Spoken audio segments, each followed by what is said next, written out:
para beneficio de los hermanos que no solo que están presentes y puedan repasar la clase, sino también para aquellos que, como mencionó el pastor, están afectados o aquejados de alguna condición de salud y no pudieron estar en esta tarde aquí.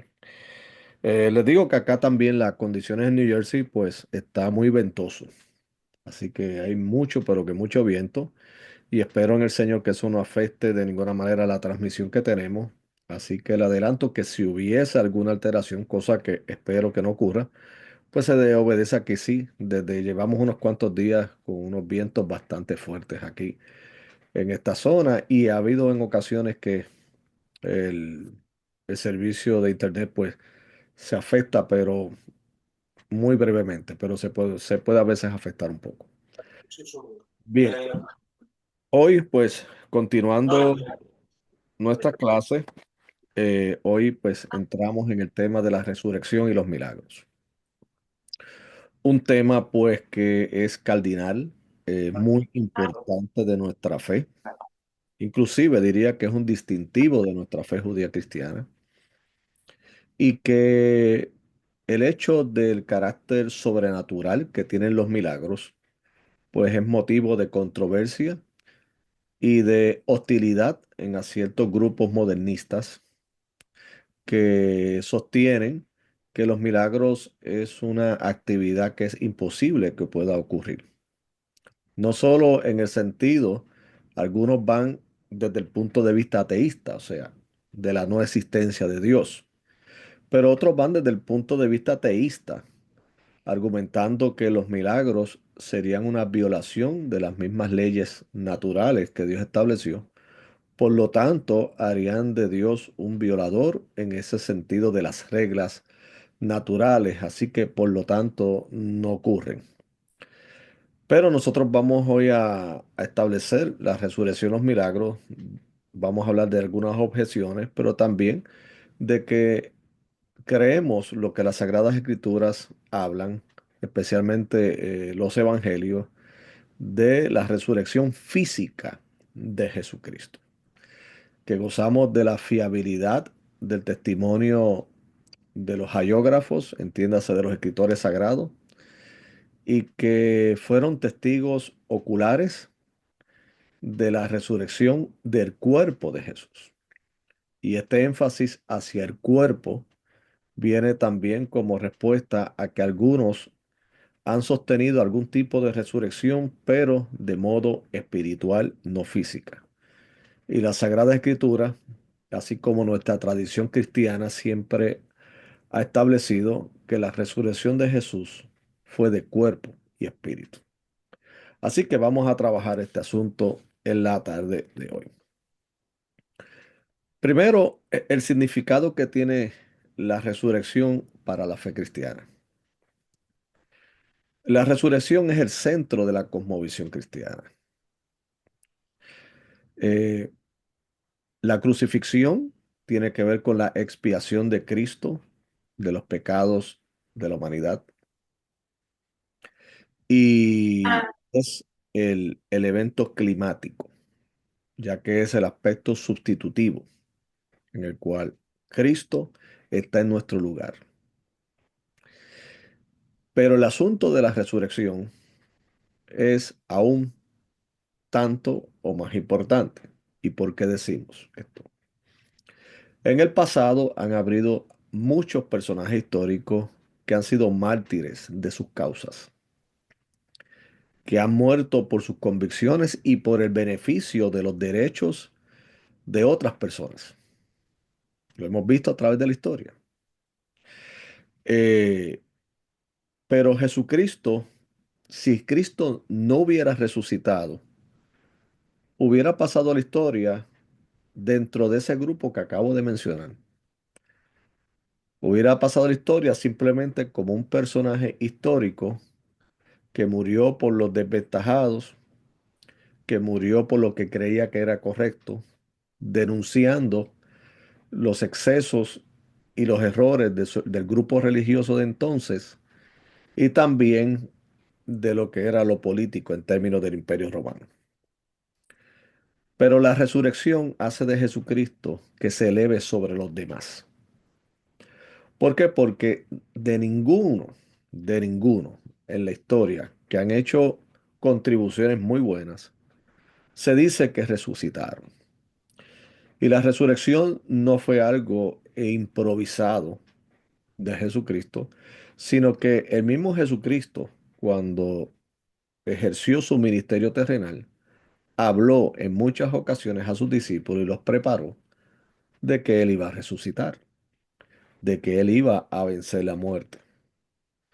Más adelante, el mismo apóstol Pablo, quien se convirtió en un discípulo de Cristo posterior a la resurrección de Jesús, desarrolló una magna teología acerca de las implicaciones y de la importancia de la resurrección dentro de una cosmovisión cristiana. Apóstol Pablo dijo a los corintios que si Jesucristo nos resucitó, vana es nuestra fe, vana es nuestra predicación, entonces estamos muertos en nuestros delitos y pecados. Así que la resurrección es el centro de la cosmovisión cristiana. Es el significado, propósito y esperanza del creyente. El significado, puesto que Cristo no solamente llevó los pecados nuestros en la cruz del Calvario, sino que también Jesucristo venció el postrer enemigo, como lo dice Pablo, que es que la muerte. Así que por lo tanto tiene un significado muy importante para la fe cristiana, al mismo tiempo del propósito, entendiendo que por cuanto nosotros también resucitaremos, porque según las escrituras, Jesucristo viene a ser el primero de los que han de resucitar, queriendo llevar la idea de que así como Él resucitó, también nosotros los creyentes resucitaremos en los postreros días y resucitaremos con un cuerpo glorificado. Así que esto conlleva un propósito de que lo que hacemos en vida no es algo que se queda en el olvido ante los ojos de Dios y tampoco que no sea considerado por nuestro Dios en términos de la eternidad, porque estaremos con Él eternamente y para siempre. Y por lo tanto también la esperanza del creyente. La muerte no viene a ser el punto final de los seres humanos, entiéndase también muy más importante a los creyentes. No es el punto final. Eh, Viene a ser parte de ese proceso donde el Señor va quitando esta corruptibilidad para llevarnos a la incorruptibilidad. O sea, seremos levantados con cuerpos glorificados que ya no van a estar sometidos a la muerte física, ya completamente renovados. Y nos lleva a la esperanza de que no solamente conscientemente estaré en la presencia del Señor, sino que también estaré gozando de la presencia de aquellos que también murieron en el Señor. Porque el apóstol Pablo dice en una de sus epístolas, especialmente a los tesalónicas, que no deben estar pensando en la muerte como algo triste, sino que habrá un reencuentro. No solamente es nuestro encuentro con el Señor, sino también un reencuentro con los seres amados que han muerto en Cristo. Así que la resurrección viene a tener un significado y propósito y esperanza de creyente. Y es la doctrina unificante de la teología del Nuevo Testamento. O sea, es crucial. Todos los escritores del Nuevo Testamento, de una manera u otra, directa o indirecta, se refieren a la resurrección de Jesucristo. Los evangelios, las epístolas paulinas, las epístolas inclusive del apóstol Pedro, Santiago, en cierta medida indirectamente, está hablando también de la esperanza de la resurrección por cuanto Cristo vive. ¿Y qué decir de las epístolas del apóstol Juan y luego Apocalipsis, que nos habla ya de un Cristo triunfante, un Cristo resucitado, que vendrá al final de los tiempos, no como el siervo sufriente, sino como aquel que viene a impartir justicia a la tierra, con se le habla de que su voz es como una espada, ¿verdad? Y que en su vestidura y en su muslo dice Rey de Reyes y Señor de Señores. Así que en los últimos tiempos, la visitación de Jesucristo no será una como lo fue al inicio, de este siervo sufriente, sino de aquel ya en gloria viene a ejecutar justicia y a exaltar a su glorioso cuerpo que es la iglesia. Entonces, la resurrección no es algo menor, no es una doctrina menor, es una doctrina esencial de la fe cristiana. Así que, por lo tanto, alguien que atente contra la doctrina de la resurrección está atentando con el corazón mismo de lo que es la victoria de Cristo, no solo sobre el pecado, sino también sobre la muerte. Entonces, dentro de lo que es el teísmo, o sea, teísmo explicamos que es la creencia en la existencia de Dios. Eh, y dentro del teísmo, la resurrección es parte de la cosmovisión que teísta. O sea, de la cosmovisión que tiene que ver con ver, como dijimos en otras clases, cosmovisión tiene que ver cómo el ser humano ve la vida. Y va a ver e interpretar la vida de acuerdo que a sus experiencias, al conocimiento adquirido durante su desarrollo humano, sobre su interacción en la sociedad, etcétera, etcétera, etcétera. Si no tiene una cosmovisión basada en la existencia de Dios, pues entonces obviamente va a abrazar algún pensamiento filosófico que trate de alguna manera explicar esto. Por lo regular, aquellos que no creen en Dios tienen una cosmovisión bien pesimista de la vida, muy pesimista de la vida, puesto que entonces la vida solamente consiste en qué, en comer, beber, dormir, trabajar y no hay más nada luego. O sea, es una visión muy pesimista. Pero dentro del teísmo, entiéndase que el cristianismo es teísmo porque cree en la existencia de Dios, sostiene que Jesucristo resucitó y que por lo tanto la vida tiene un propósito más elevado. La resurrección es un evento sobrenatural. ¿Por qué es un evento sobrenatural? Bueno, porque obviamente dentro de nuestro plano humano, el ser humano no tiene la capacidad de él mismo resucitarse. Pudieran haber personas que sí, que están al borde de la muerte y por causa de la intervención médica puedan tener un segundo respiro, pero eso no es resurrección como tal. Resurrección tiene que ver ya con algo que es un evento que va más allá de la capacidad del ser humano. Y eso va unido a lo que es un milagro. Un milagro es un evento que está por encima de nuestra capacidad humana y física. Así que la, la resurrección es un evento que es sobrenatural.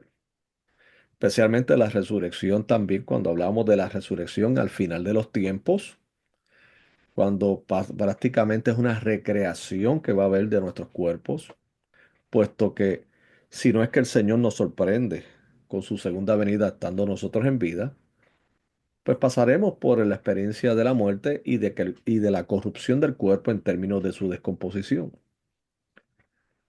Pero de acuerdo a las Escrituras, los muertos en Cristo resucitarán, lo que implica que sus cuerpos serán recreados. Y eso es un evento sobrenatural.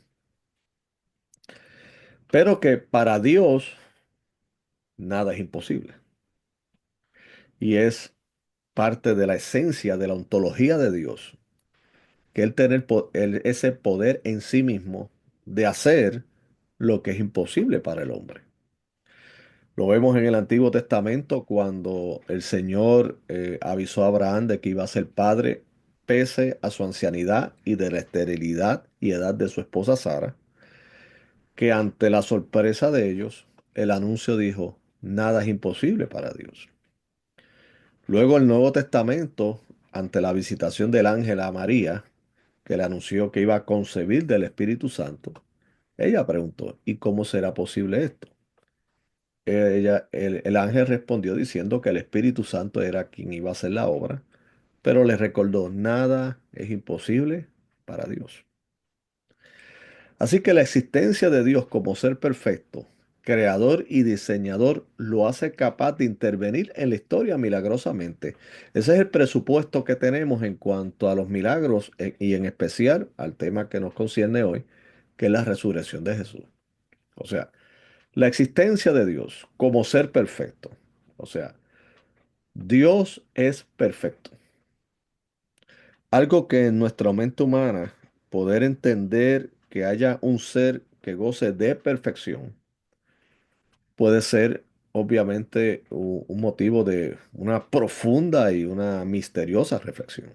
Porque en nuestro campo natural la perfección no existe, especialmente en los seres humanos no existe la perfección. Pero sí Dios es perfecto. Dios es perfecto en su esencia, Dios es perfecto en sus caminos, Dios es santo, Dios no puede pecar.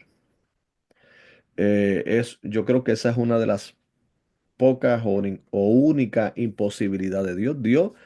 La Biblia dice que Dios no puede mentir, o sea, por lo tanto no puede pecar. ¿Pero por qué? Porque el pecado es parte de la fragilidad del ser humano, de la imperfección del ser humano. Así que la perfección de Dios está implícita, unida a su santidad. Por lo tanto, lo hace un ser imposible de pecar, de fallar. Entonces, al ser perfecto, no solamente su esencia, pero también tiene el poder creador y diseñador, porque lo vemos desde el Génesis, que la explicación que se da es que el ser humano y la creación, entiéndase la fauna, la flora, todo lo que concierne al universo, proviene de Dios. Dios dijo y fue hecho. Así que partiendo de que Él creó todas las cosas de la nada, ¿cómo va a ser para Él imposible hacer y realizar eventos milagrosos que trasciendan el plano natural? ¿No? Así que lo hace capaz no solamente de hacerlo, sino de intervenir en la historia milagrosamente. ¿Por qué decimos que es capaz? Porque en el deísmo, que es una corriente filosófica que algunos abrazan hoy, el deísmo básicamente lo que sostiene es que Dios creó todas las cosas, pero sin embargo se sentó en un plano cósmico a ser un mero espectador de lo que ocurre en la tierra. Él no interviene, él, él está como un espectador. Dejó el mundo corriendo como un reloj suizo, pero él no interviene. Entonces, por lo tanto, los deístas sostienen que en sí mismo, pues Dios no va a intervenir porque sería una violación. Pero sin embargo, el Dios como se presenta en la fe, especialmente en la revelación escritural, es un Dios creador, pero que interviene. Al intervenir, interviene con sus atributos. O sea, Dios no deja atrás sus atributos para intervenir en la historia humana, sino que Dios interviene como el Dios omnisciente, el Dios omnipotente, el Dios santo, y así se presenta y interviene en la historia humana. Y eso es lo que crea un impacto en todos aquellos que tuvieron encuentro con el Señor, tanto en el Antiguo como en el Nuevo Testamento, que los llevó a ellos, como fue el caso de Moisés, a quitarse las sandalias, Isaías, en el capítulo 6 del libro que lleva su nombre. En los años que murió el rey Usías, yo vi al Señor en un trono alto y sublime, y sus faldas llenaban el templo. O sea, Isaías fue extasiado con la trascendencia divina. Pero ese Dios trascendente se hizo ¿qué? Inmanente. Inmanente es que se hace cercano a nosotros, pero sin dejar de ser quien es Él. Así que puede intervenir. Y en la encarnación de Dios en Jesucristo, que es la máxima, Jesucristo con su doble naturaleza, 100% Dios, 100% hombre. Ese es el misterio de la encarnación. El Señor Jesucristo sí se sometió en un sentido a las limitaciones del ser humano en términos de que le daba hambre, de que le daba sed, de que tenía tristeza. de que tenía indignación, pero él nunca pecó. Pero por otro lado tenía los atributos divinos de que de omnisciencia. ¿Por qué? Porque él sabía lo que había en el corazón del hombre, dice en el Evangelio de Juan, sin necesidad de que alguien le dijera a él lo que había en el corazón. También él tenía el poder para hacer milagros. Él resucitó muerto, como fue el caso de Lázaro. Devolvió la vista a ciegos, limpió de lepra a las personas que lo padecían. O sea, en sí mismo Jesucristo lleva la inmanencia propia de un hombre estando en su encarnación, pero la trascendencia divina que va de acuerdo a su naturaleza. Así que el teísmo y la resurrección de Jesús no son contradictorias, al contrario, son armoniosas. Bien, la pregunta que se hace es si los milagros son creíbles. O sea, y aquí es que entra el aspecto apologético. Porque aquí no es para convencernos a nosotros y creo que mi audiencia está muy convencida de que Dios es, es capaz de hacer lo que Él quiera en términos de obrar sobrenaturalmente. Ahora, lo que nos toca a nosotros conforme a este curso es trabajar con aquellos que tienen sus serias dudas acerca de la existencia de los milagros. Y le voy a decir algo. Primero, no debemos ver a aquellos que tienen ciertas reservas con los milagros como personas enemigas de Dios. Es lo primero. Es importante porque recordemos que lo que está ausente en su corazón es la fe salvífica. Al estar eso ausente, pues eso no le permite ver con claridad o entender quién es Dios. Recordemos que Dios le creemos por su palabra, por su actividad en nuestras vidas, por la vida de comunidad en la iglesia, pero también está el elemento de qué? De fe. Algo que está ausente en la persona no creyente. Lo otro es que las personas no creyentes hay un sector que lucha con esto. Y cuando digo que lucha, no es que eh, intencionalmente no quieren creer, es que luchan en el sentido de la influencia, de la interpretación del poder de la ciencia en este tiempo y también cómo pueden conciliar la ciencia y la fe. Y dijimos en otras clases que la fe y la ciencia no son enemigos. Solamente los hacen enemigos las personas, algunos sectores. Porque la ciencia no es otra cosa que el descubrimiento de la grandeza de Dios en la creación. No la ausencia de Dios, sino la presencia. Es la huella de Dios. ¿Eh? Todo científico responsable en su investigación se expone a la complejidad de la vida o de lo que es la biología, ¿no? Cómo está construido el ser humano, la vida, la física, todas estas ciencias. Pero al mismo tiempo, lógicamente lo ha de llevar a un punto donde no tiene explicación de cómo fue posible toda esta maravilla y complejidad, que obviamente presupone a lo que hablamos en una clase, a un Dios que es un diseñador, a un arquitecto, que es el que es la causa de todo lo creado. Así que lo digo esto porque puede haber una actitud, es normal dentro de nosotros como creyentes que a lo mejor nos sintamos un poquito incómodos, el que haya una persona que niegue los milagros, pero esa incomodidad no nos debe llevar a, primero, a entender que es nuestro enemigo. Entendamos que los no creyentes son nuestro campo misionero, no son nuestros enemigos.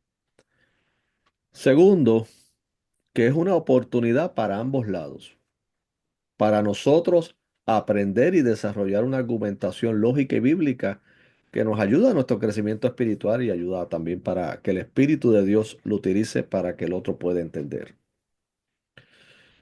Y que, tercero, eh, estas personas, pues lo más seguro es que puedan, no han tenido a alguien que realmente cerca de ellos no un artículo, no en un video de YouTube, sino alguien cerca a ellos que escuche sus argumentos y que se los refute con respeto, con mansedumbre, pero con firmeza.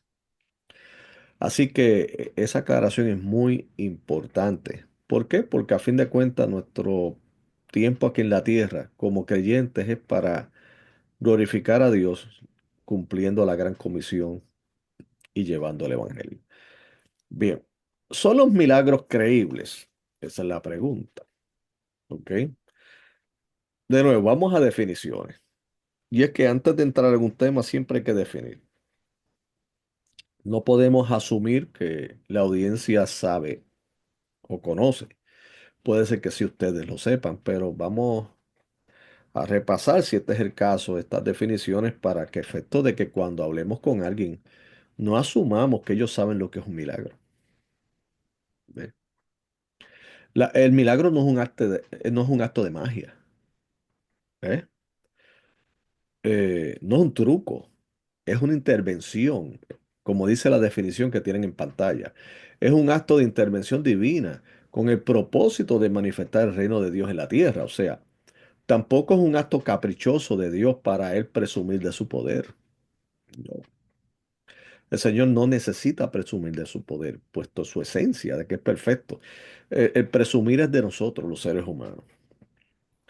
Así que el Señor cuando hace una obra de milagro no es para presumir. Es un acto de intervención divina con el propósito de manifestar el reino de Dios en la tierra. En otras palabras, es una manera de comunicar al ser humano que tiene que mirar hacia más allá de él, que tiene que mirar a su creador, que pueda hallar propósito. ¿Entiendes? No, no eres tú. Tú no llegaste de la espontaneidad, como dicen algunos. Tú no llegaste de la casualidad. Tú eres parte de un plan divino. Y yo soy tu Dios. Mírame quién soy. Mírame quién soy. Y ese es un milagro bíblico, esa intervención. De nuevo, no es un acto caprichoso, porque muchos de los milagros en el Antiguo Testamento, como en el Nuevo, tienen un acto redentivo, un propósito redentivo. El Señor abrió el Mar Rojo para liberar a su pueblo. Sí, impresionó en cierta medida, pudo haber impresionado a los egipcios, pero sabemos que aún los actos milagrosos de Dios no fueron lo suficiente para impresionar a Faraón, de manera que desistiera de su decisión de no dejar al pueblo salir. Así que allí el milagro fue un acto redentivo, era para salvar al pueblo.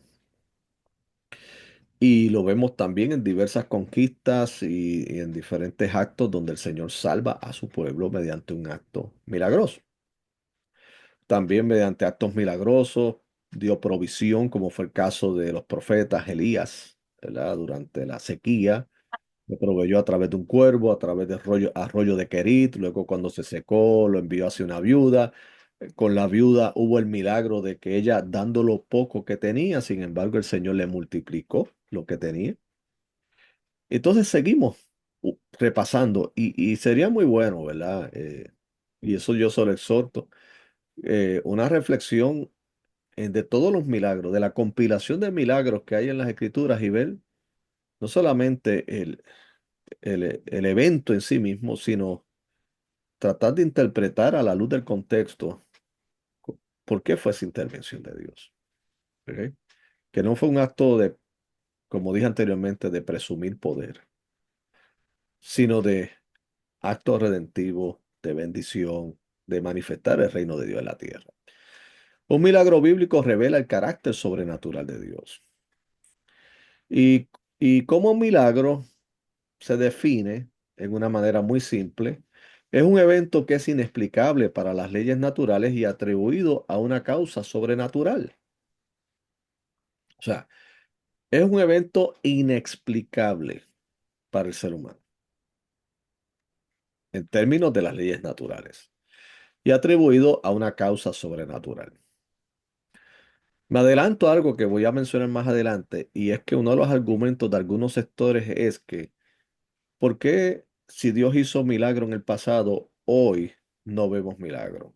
Bueno, la contestación a eso es que si tú lo basas en tu experiencia, no necesariamente tiene que ser algo que tú hayas visto, pero que otros sí han visto. O sea, el hecho de que tú no lo hayas visto puede ser que te convierta en un Tomás.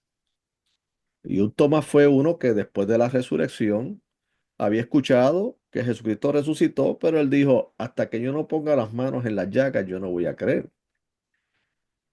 El Señor tuvo misericordia de Tomás y le reveló y le dijo, deja de ser incrédulo y ahora sé creyente. Dios no tiene por qué revelarle a todos esa curiosidad.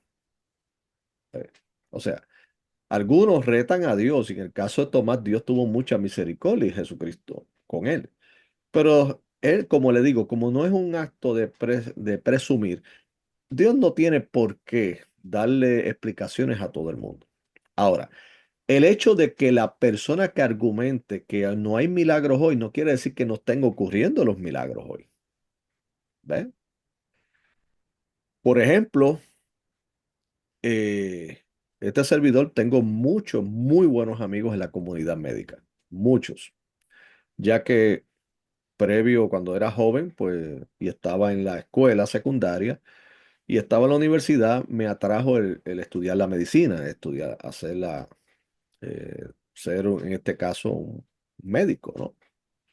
Y, y estudié lo relacionado a la anatomía humana, a todo lo que es los procesos fisiológicos y todo eso conducente a.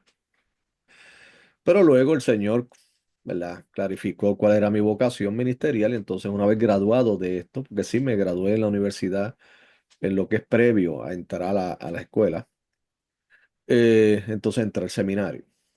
Entonces por ese motivo tengo muy buenos amigos que sí estudiaron y fueron compañeros míos de estudio y ahora pues ejercen la medicina hace por muchos años. Y muchos de ellos me dicen que se han encontrado en situaciones donde la única explicación es que tuvo que haber intervenido Dios. En situaciones donde el diagnóstico era, o la prognosis, o la expectativa era que esta persona iba a morir, que no se iba a recuperar nunca, que tenía todo lo que era todo, lo que humana y científicamente humano decían, bueno, uno más uno es dos, él muere. Sin embargo, sorpresivamente la persona, como resultado de que gente fue a orar por él y de que habían personas que habían expresado que oraban por él, de momento comenzó que a recuperarse, al punto que luego le fue dado de alta y continúa su vida. Y dicen, me han dicho, bueno, eso tú no lo tienes explicación científica. Eso, para el que no cree, pues es algo que lo pone a reflexionar seriamente, pero para el que cree, le da gloria a Dios. Recuerdo que en mi ministerio he visto varios casos y uno significativo fue cuando una hermana de una de las iglesias que estuve a bien pastorear tuvo una situación donde su niño nació prematuramente, pero nació con ciertas condiciones que a todo apuntaba, no solamente a la fragilidad de su cuerpo, sino que no iba a sobrevivir. Tenía problemas respiratorios, cardíacos, tenía un cuadro bien, bien terrible. El médico que estaba a cargo de eso, cuando yo hago la visita propia como pastor, aparte me dice, mira, el niño yo creo que no va a durar 24 horas.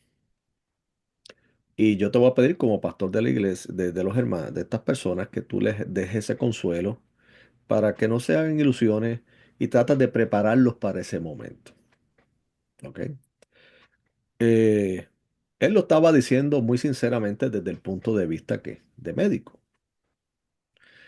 Cuando me acerco en este caso al padre y a los familiares, le digo, mire, de acuerdo al diagnóstico, el niño está bastante delicado de salud, demasiado.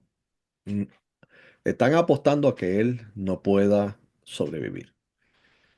Pero yo creo que mi función pastoral es que hasta que Dios nos dé la última palabra en términos de que muera, nosotros debemos orar y pedir humildemente al Señor que si puede intervenir en su vida y salvarlo. ¿no? Y puede hacer recuperar su salud.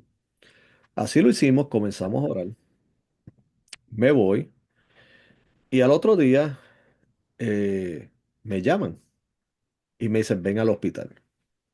Yo pensé que la llamada obedecía que el niño ya había fallecido. Dije, bueno, posiblemente es para dar consuelo. Cuando yo llego, me encuentro el médico y me dice, mire, pastor, algo pasó, el niño se está recuperando. El niño está recuperando, está respondiendo muy bien y de unas horas para acá. Así que lo vamos a tener bajo observación. Y le pregunto, ¿usted le dijo a ellos que él iba ya a morir? Y yo digo, no, yo no le dije eso. Yo le dije que estaba delicado. Y me dice, ah, pues muy bien. ¿Por qué? Porque las señales que nos está dando es que el niño aparentemente sí va a poder echar hacia adelante. Ya el niño tiene unos 24 o 25 años de edad, han pasado muchos años. El, el mismo médico me dijo, mira, la verdad es que tuvo que haber algo de la oración. Él no me pareció que era creyente, él no me dijo que era ateo, pero tampoco me pareció que era. Pero me dijo, algo tuvo que ver con esto, porque a la verdad es que el diagnóstico todas las señales que nos daba su condición es que él no iba a hacerlo. Y el muchacho, para la gloria de Dios, Dios lo levantó. Que hubo otras ocasiones que también oramos por algunos que se encontraban al borde de la muerte y pues murieron porque era la voluntad de Dios, porque no necesariamente Dios sana a todas las personas. Eso lo vemos también en las escrituras. Pero hay casos que el Señor sí ha levantado. Y no solamente me refiero a la recuperación de salud, yo me refiero a provisión económica.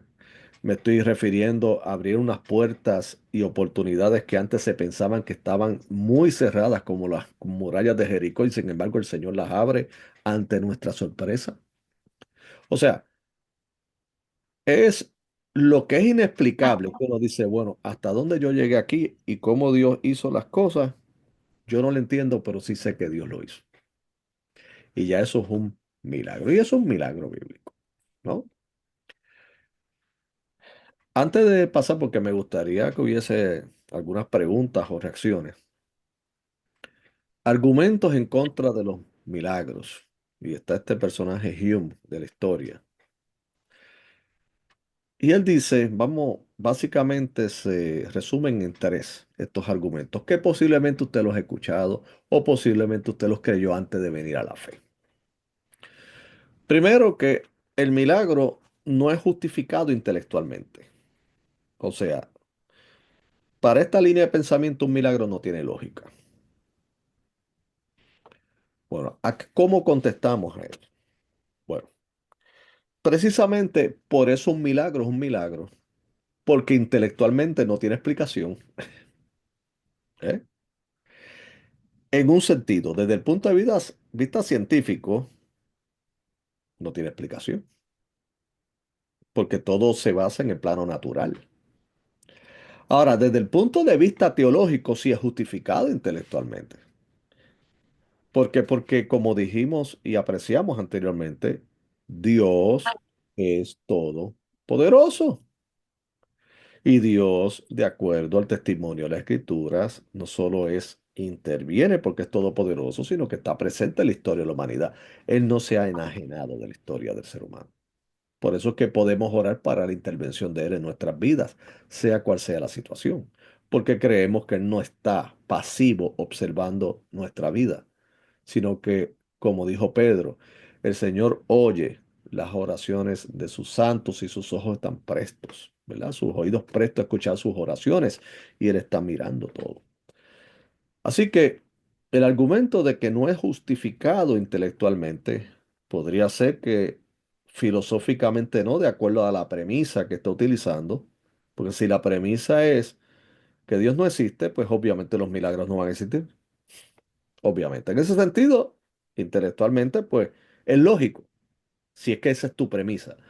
Ahora, si la premisa es que Dios existe, entonces no hay manera de negar la justificación de que es posible que existan milagros y aún más la máxima eh, del milagro, que es la resurrección de Jesús. Otro argumento es que son malos entendidos basados en superstición. O sea, en este caso aquí este argumento va en contra de la fiabilidad de las narrativas de las escrituras.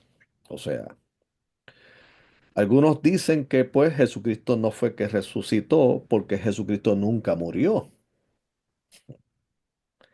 O sea, algunos dicen que Jesucristo simplemente se desmayó en la cruz. Y que una vez que lo bajaron de la cruz, pues, y lo llevaron al sepulcro, él luego se incorporó y salió de allí. Mm. Vamos a analizar eso. Vamos a asumir que realmente él no murió. Vamos a asumir, porque la Biblia es clara de que sí. Y los que estaban alrededor de él, inclusive se aseguraron con una lanza de que ese hombre se muriera. Jesucristo el hombre, ¿no? Si ese fuese el caso, él estuvo en un proceso de castigo por muchas horas antes de la crucifixión, donde ni alimento ni y agua ni hidratación tuvo. Vamos desde el punto de vista humano científico. La pérdida de sangre por causa de los azotes tuvo que haber sido monumental, lo que lleva a una debilidad increíble del hombre. Estamos hablando de que aparte de todo ese castigo físico, él tuvo de acuerdo a lo que dice la Biblia, en el Getsemaní, él estaba atribulado en términos como hombre, porque como Dios él sabía lo que venía. Y hasta lloró, dice que sangre salió de sus ojos, que científicamente dicen que personas que están en un estrés, en una ansiedad tan profunda, puede ser que sus capilares se revienten o inclusive aquellos que están cerca de los ojos en la frente. Así que cuando tú sumas todo eso, más luego el camino de la vía dolorosa, como dicen algunos, ¿no? Cargando esa cruz que estaba tan débil que tuvo que tener el refuerzo de alguien y llevarlo hasta allá. Más lo crucificaron con clavos, más le pusieron una corona de espinas, más lo levantaron una cruz con los brazos colgantes, con lo que hace que aparte de la debilidad física, de la deficiencia de sangre por la pérdida que tuvo, y aparte de eso, cuando tú tienes los brazos levantados, tienes una menor capacidad de oxigenación. O sea, si usted levanta los brazos por un espacio de tiempo, usted va a sentir la necesidad de oxígeno. Eh, ¿Por qué? Porque los brazos elevados están apretando el tórax, están comprimiendo esto allí.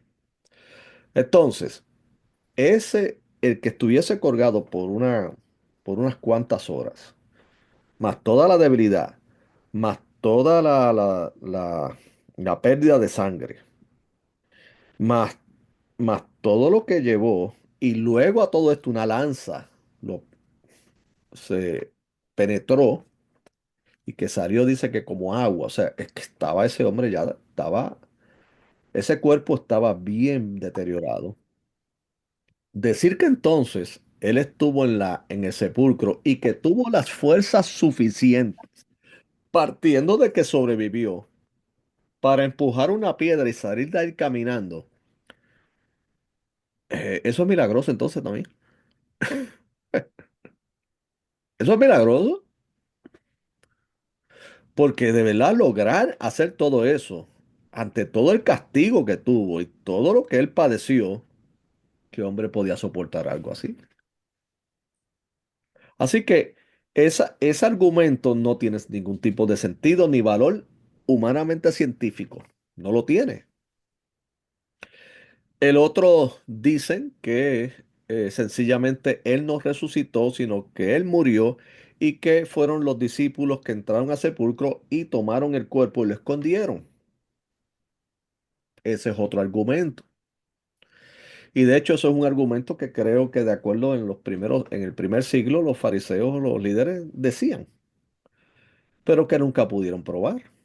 ¿Por qué? Porque estuvo el testimonio de aquellas mujeres que fueron al sepulcro y que fueron testigos de la resurrección.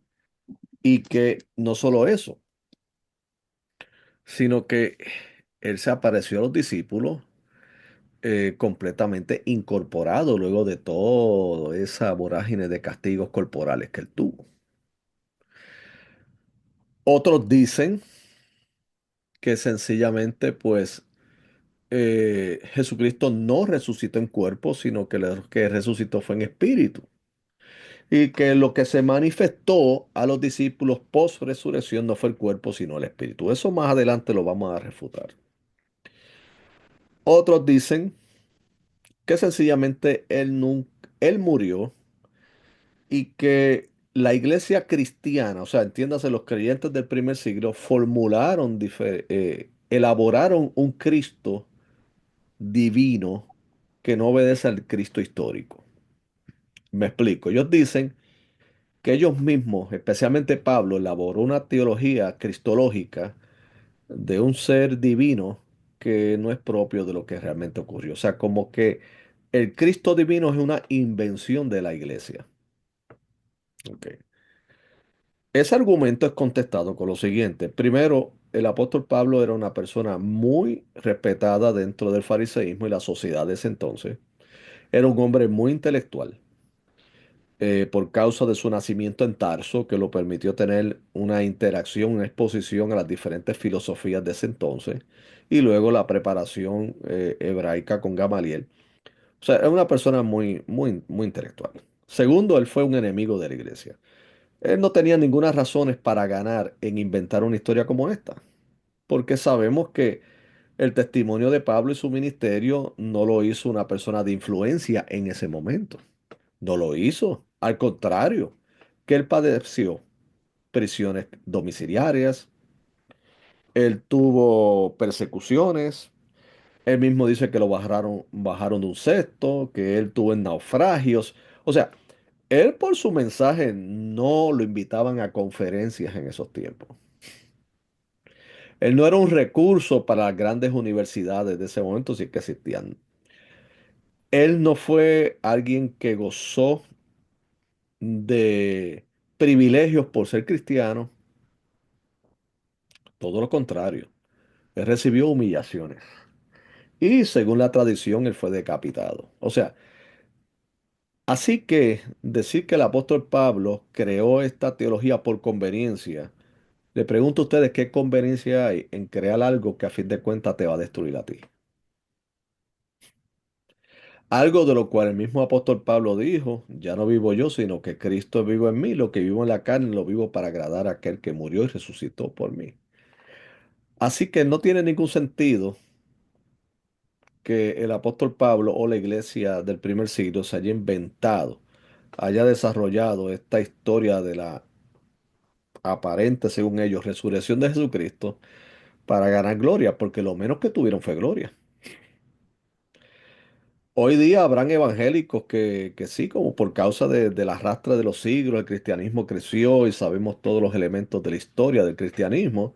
Y en nuestra sociedad, pues hay un gran sector, gracias a Dios por las iglesias, y hay inclusive hasta un mercado económico donde personas pues pueden dar conferencias, pueden hacer esto, pero no es lo mismo de ese tiempo. O sea, aquí podemos ser aborrecidos en un sector, pero muy aplaudidos en otro. O sea, no hay, a menos que estés ministrando como misionero en un sector de alto riesgo y de persecución, en este lado del mundo, especialmente acá en Occidente, eh, lo más seguro es que te conviertas en una celebridad religiosa.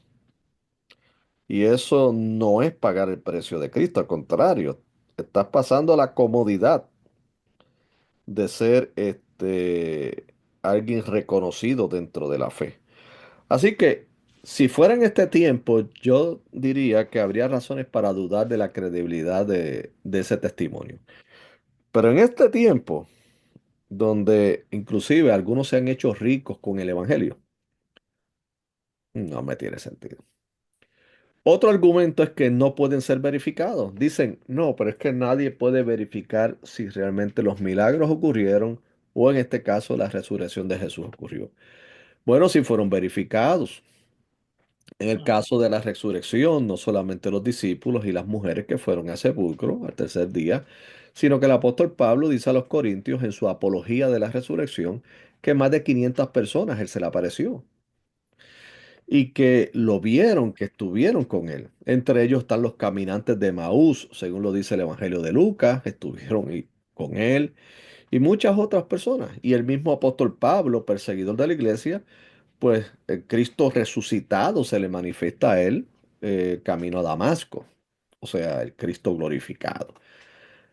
Así que siempre los testimonios y la fiabilidad de esos testimonios son motivo de evidencia. De la misma manera que son los testigos los que te pueden dar fe si hubo un asesinato o no, si hubo un robo o no, si hubo un escalamiento o no. En un tribunal vale mucho el testimonio de las personas que vieron. Entonces, ¿por qué aquí tantos y tantos testimonios y tantas personas que estuvieron allí y vieron a Jesucristo? ¿Por qué entonces decir que no? Eso no es válido. Eso es una inconsistencia argumentativa. ¿Por qué? Porque sí, hay muchos eventos. Y la otra prueba, si quieres más, es que el cuerpo de Cristo nunca ha sido encontrado. Claro, yo puedo decir, es que lo escondieron muy bien. Bueno, lo escondieron tan bien que nadie lo encontró. Y es que no lo encontrarán porque Él ascendió a los cielos corporalmente. Preguntas, comentarios. Me gustaría escuchar sus impresiones para luego ir a un breve receso y luego ir con la segunda parte de la clase. Hay un historiador del primer siglo, ¿no? Josefo, que era Ujú. un historiador judío, no cristiano. Él escribió varios Ya. memorias, un libro de historia sobre los últimos acontecimientos, ¿no?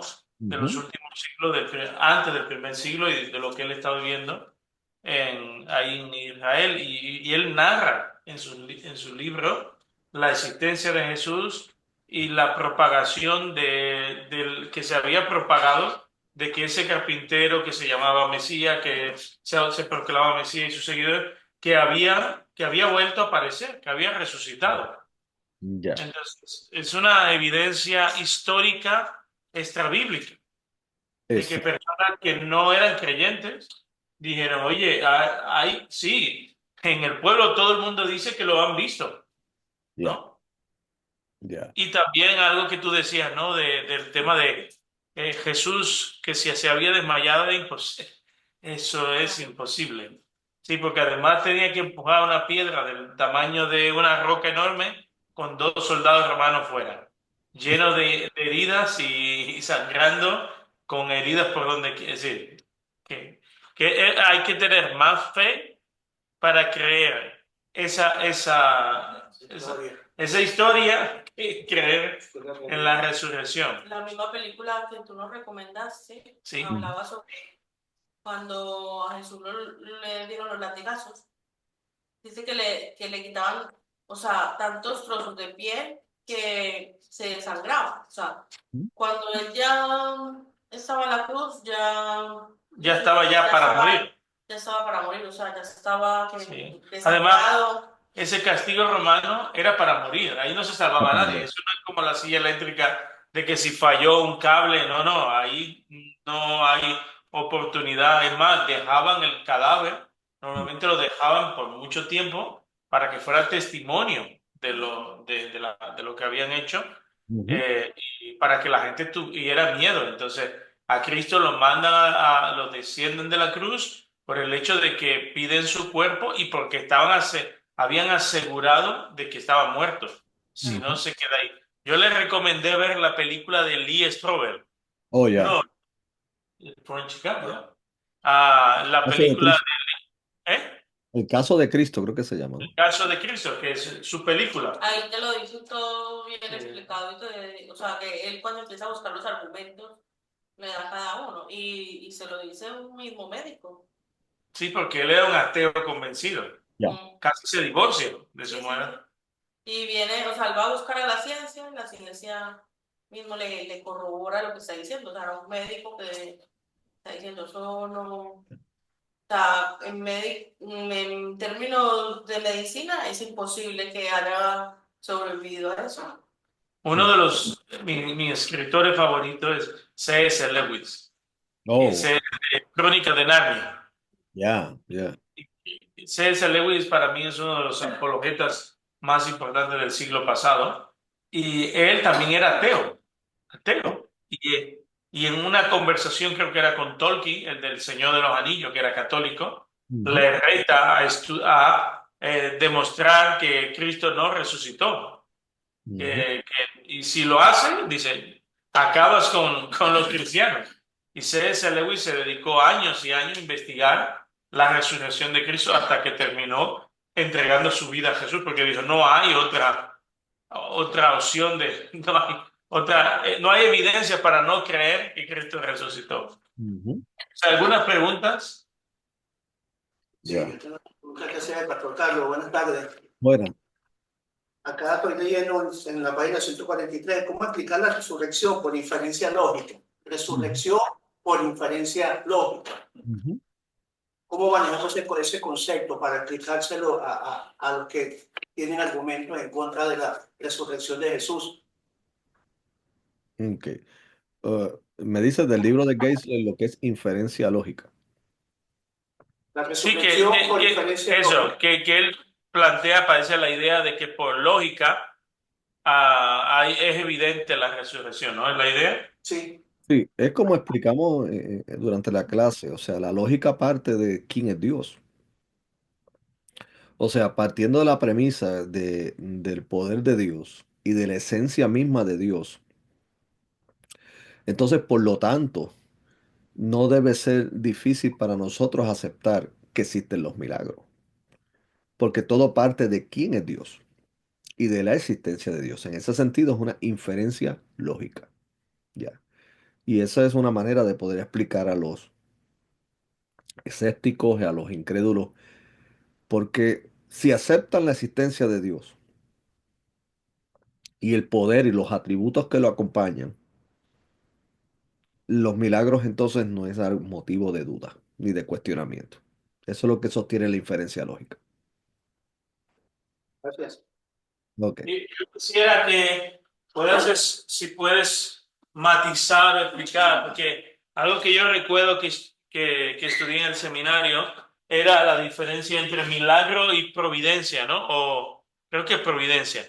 Porque muchas veces decimos, oh, por ejemplo, mi mujer siempre que encontramos, de verdad, siempre que encontramos un parking en mi calle, hay un espacio para aparcar en mi calle, siempre mi mujer dice, un milagro. Y ya yo no le digo nada, pero eso no es un milagro, realmente, ¿no? No es un milagro. Entonces, yo recuerdo que estudiamos la diferencia entre providencia divina y milagros. Muy buen punto, hermano. Sí, porque el hecho, por ejemplo, en las escrituras presenta un caso de providencia. Fue cuando estaba precisamente el sitio de Samaria, que el profeta anunció que el Señor iba a quitar esa situación económica y de hambruna que había, y que de momento aquel que se recostaba, dice, en el hombro del rey, le cuestionó. Y él le dijo, tú lo vas a ver, pero no vas a participar de ello. Ahora, ¿cómo Dios lo hizo? Providencialmente. ¿Por qué? Porque aquí no fue que literalmente llovió el alimento del cielo, como fue el caso del maná, sino que el Señor lo que hizo fue que tomó a dos leprosos, y esos leprosos pues tenían hambre y vieron el campamento sirio. Y uno de ellos dijo, bueno, en el campamento sirio hay mucha comida y nosotros tenemos hambre. Nosotros tenemos lepra, así que nos vamos a morir. Pues el que tomemos el riesgo y vayamos allí y comamos, puede ser que no estén y comamos, como puede ser que nos maten, así que no perdemos nada. Y la historia dice que ellos entonces fueron, pero el Señor provocó una situación que los sirios salieran del campamento. Entonces, cuando los leprosos entraron aquí, se encontraron con todo eso solo y se dieron gran banquete. Pero luego uno de ellos dijo, no es bueno que nos quedemos con esta buena nueva nosotros, si nos vamos a decírselo a los demás. Así que eso es un ejemplo de providencia divina. O sea, Dios a través de eventos humanos logró el cometido de quitar la hambruna. A diferencia, por ejemplo, de un milagro como fue en el caso del desierto, donde el agua salía de darle como resultado de dar golpes a la roca. Así que buen punto, hermano Marcos, en cuanto a la diferencia entre un evento providencial y un milagro. Porque muchas veces, Carlos, la gente no sabe, ¿no? Y en las iglesias muchas veces, Dios ha hecho un milagro, ¿no? No sé, en la escuela que no había plaza para mi hijo, conseguí una plaza. Y a veces por vergüenza y para no quitarle el ánimo a los hermanos, no le corrijo. Pero realmente, conceptualmente, no es un milagro, no es una intervención sobrenatural fuera de la naturaleza, de Dios en la naturaleza. Es Dios de alguna manera moviendo los hilos a nuestro favor. Exactamente. Y eso es providencia divina. Y está bien, genial. Y debemos de alabar y orar por eso, para que Dios mueva los hilos a nuestro favor, que nos Amén. bendiga. Caso Amén. mío, Pastor El Carlos, caso tuyo, con la por ejemplo. valoración de la discapacidad, Pastor Carlos, yo estoy tratando de que me hagan un reconocimiento de la discapacidad acá en España, soy venezolano, y el trámite debería durar por lo menos 18 o 24 meses. Sí, casi 2 años lo Dos normal. años, sí, la iglesia está orando por ese proceso porque tiene muchos beneficios y bueno, en menos de 5 meses ya tengo la cita para la valoración. Eso es providencia, lo que quiere Eso es explicar. providencia divina. Eso no es Ah, milagro, exactamente. eso es la providencia de Dios. Y así yo también lo sentí. Porque Dios utilizó las oraciones de la iglesia, pero utilizó al trabajador Las social. personas. Movió el corazón de alguien que aunque es su trabajo, pero no está obligado a hacerlo. Porque Exactamente. como Oscar, hay otros. Pero él decidió invertir y además Oscar me hablaba de la implicación de ese muchacho, ¿no? De te llevo, yo voy a hablar. Sí, Dios movió el corazón de ese hombre para implicarse en ayudar a Oscar. Eso es providencia divina. Y una Excelente. pregunta para el Rey de Dios. ¿Y eso no va también en contra de que hay otras personas que la han echado hace 2 años y pico y el Señor ha obrado en contra de esas personas, por ejemplo?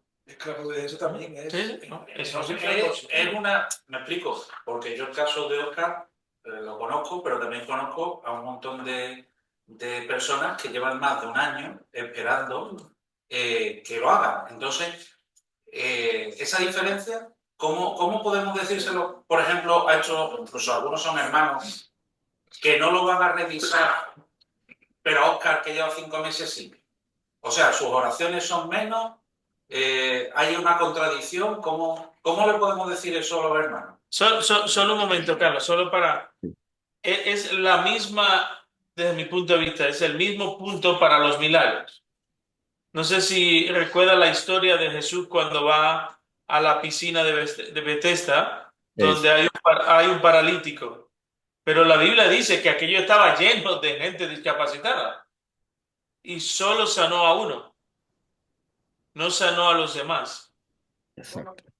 Y yo Es no sé lo que Carlos, su opinión, pero de mi opinión, yo creo que eso entra dentro de la soberanía de Dios. exactamente. Es el misterio de Dios. Nuestro propósito es orar. Señor, lo que él decía con lo del niño, ¿no? Que sí, el niño en este caso, Dios hizo un milagro, pero como decía Carlos, otras veces no hay milagro. Y claro, y es humano, lo digo de corazón. Y es humano como padre que tú digas, bueno, ¿por qué a Pepe sí y a mí no? Claro, ese es el misterio de la soberanía de Dios, ¿no? Es cuando oramos, por ejemplo, el Padre Nuestro, muchas veces olvidamos que la segunda oración es hágase tu voluntad así en los cielos como en la tierra, ¿no? Eso es la soberanía, eso es apelar, mira Dios, mueve los hilos, hazlo. Pero ¿y si no lo haces? Plan Job. Ahora lo puedo complicar un poco más. Venga. Ahora para Carlos. Sí, de hecho Por sí, ejemplo, coincido con el hermano Céspedes en que esto tiene que ver con la soberanía de Dios. O sea, primero, el que Dios haya actuado en favor de este hermano en particular y con los otros no en ese momento, no quiere decir que eventualmente lo haga con los demás. Eso no quiere decir, o sea, no podemos por un evento descartar posibles acciones de Dios con otros en el futuro. O sea, en ese momento, de manera soberana de Dios, Dios así dispuso que fuese favorecido este hermano, ¿verdad? Y las escrituras pues nos presentan múltiples, muchísimos ejemplos de situaciones como esta, donde precisamente algunos están orando por una, inclusive de manera práctica, algunos están orando por una situación o una condición en particular y unos son favorecidos y otros no. Yo siempre he dado este ejemplo y fue un argumento, es un ejemplo real, pero bien práctico para ilustrar esta, esa tensión entre la soberanía de Dios y la atención a las oraciones. Y esto descansa dentro de la sabiduría de Dios. Por ejemplo, yo recuerdo que muchos años, fue la década de los 90, hubo una gran sequía en Puerto Rico. Una sequía, pero de magnitudes que hubo que racionar el agua, ¿no? Y la iglesia del Señor, pues obviamente estaba orando para que el Señor abriera los cielos y lloviera. ¿Por qué? Porque en Puerto Rico se depende mucho del agua que están en lo que llaman los embalses, que son cuerpos de agua hechos por el hombre. Porque Puerto Rico no tiene lagos así grandes ni naturales como otros lugares, lo que tiene son unos embalses. Y esos embalses se estaban secando, como el arroyo de Querito.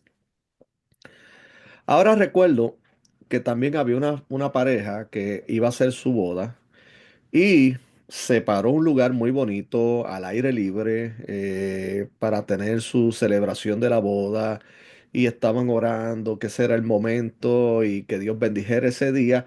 Y lo increíblemente es que ellos estaban orando para que no lloviese ese día. ¿Por qué? Porque ellos querían ser favorecidos con el día abierto para entonces que celebrar su boda. Pero por otro lado había un sector que estaba orando para que lloviese. Entonces, ¿qué ocurrió? Llovió.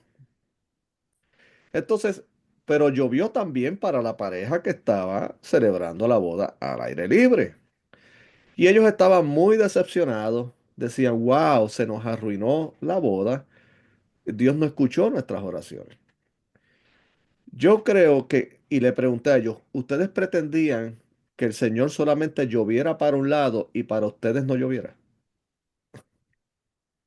Y dije, ustedes pensaban esto. Y me dice, ustedes saben cuál es la situación del país, que necesita nuestra isla en ese momento agua del cielo para quitar la sequía. Yo lamento lo que ocurrió, pero en lugar de molestarte como Jonás se molestó con la calabacera, tú debes no solamente celebrar la boda debajo del agua, sino, Señor, gracias, porque hoy nos bendice con el matrimonio, pero también nos bendice con agua del cielo para que la tierra salga de la sequía.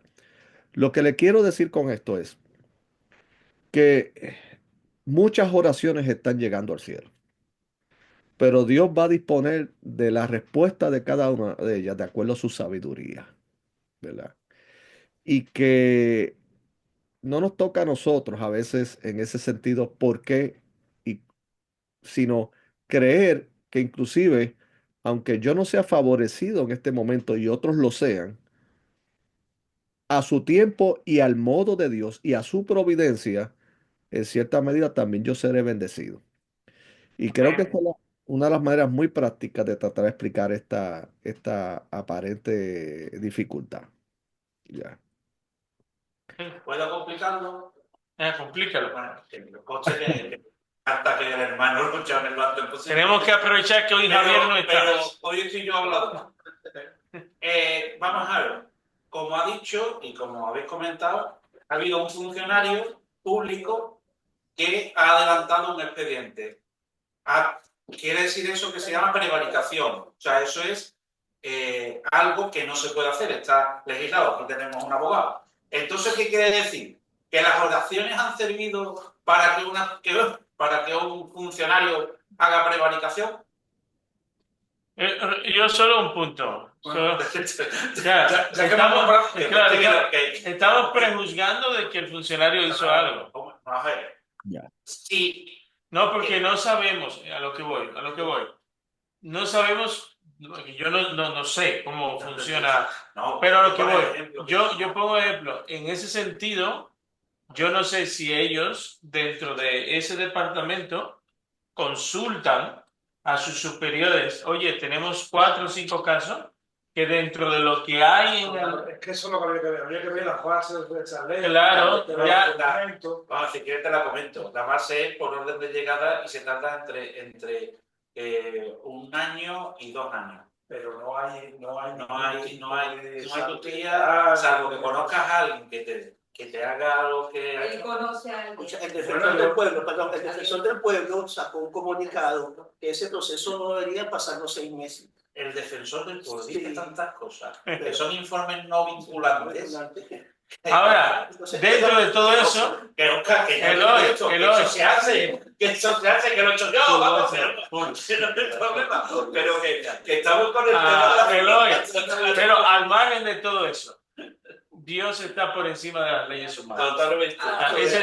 Ese es el punto, ¿no? Te lo digo como Dios no- política, me lo han dicho tanto. Que la buena noticia es que Dios no se detiene a decir, a ver, que pónganse con plan, yo voy a sujetarme a lo que ustedes deciden, ¿no? Él ve a su hijo y cree que si algo es injusto y en su soberanía él quiere favorecer a alguien, lo va a hacer. Incluso yo conozco gente que han ido, por ejemplo, tengo un amigo que él antes de conocer a Jesús, él cometió un delito, vive aquí en Sevilla.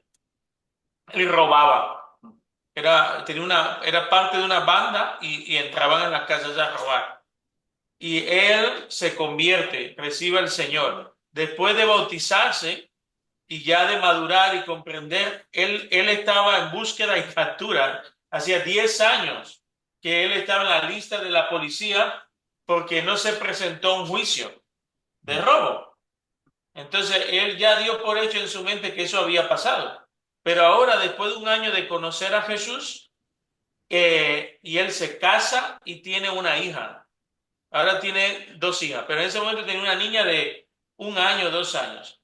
Él se casa y el Espíritu Santo le confronta con lo que él hizo antes de conocer a Dios. Él pudo haber dicho, bueno, eso era el viejo hombre, eso fue, es verdad, en mi vida pasada, yo soy una nueva persona. ¿Sabe lo que hizo mi amigo? Él fue a la policía, a los juzgados, y se presentó a los juzgados.